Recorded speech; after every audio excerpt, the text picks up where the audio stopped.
Hervé Gattegno, bonjour. Bonjour. D'abord, il a choisi de parler davantage, Dominique Strauss-Kahn.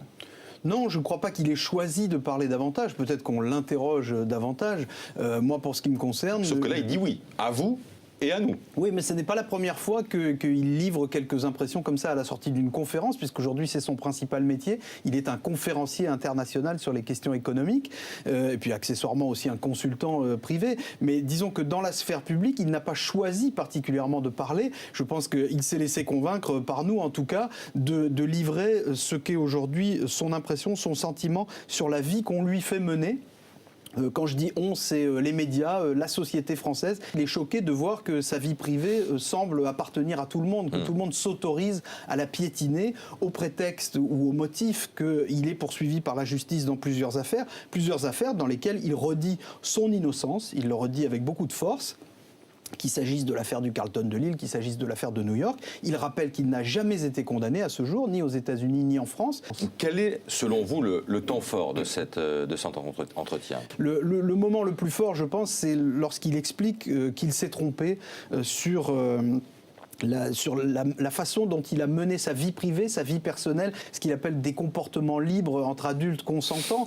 Donc il fait une référence très explicite à sa sexualité. Et il dit qu'il a longtemps pensé qu'on pouvait mener une vie personnelle comme celle-là tout en ayant des responsabilités politiques au plus haut niveau. Alors on l'a entendu à l'instant, il ne veut pas se mêler ni commenter la politique française.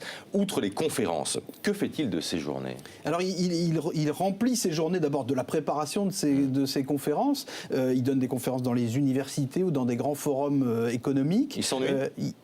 Je pense qu'il s'est beaucoup ennuyé avant l'été et je pense que maintenant son agenda se remplit, mais il se remplit au sens chronologique du terme. Je pense qu'il n'a pas la même densité d'activité que celle qu'il avait lorsqu'il dirigeait le FMI ou même lorsqu'il était ministre ou responsable politique.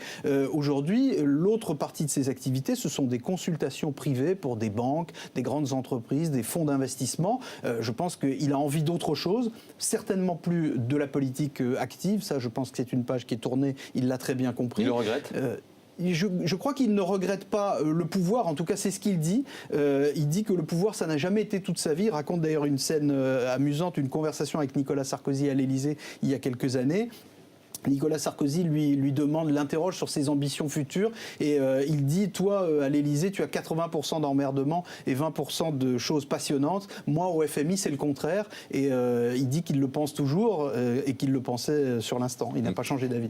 Merci beaucoup Hervé Gattegno, et on découvre évidemment l'intégralité de cet entretien dans les colonnes du Point cette semaine. On retrouve évidemment Christophe Jacubizine demain à cette même place et on parlera de ça, l'ouvrage de Christophe Jacubizine, nouveau portrait de Madame la frondeuse, hein, c'est le titre de l'ouvrage de Christophe Jacubizine et d'Alix Bougliaguet, portrait donc de Valérie Trierweiler. On en parle demain.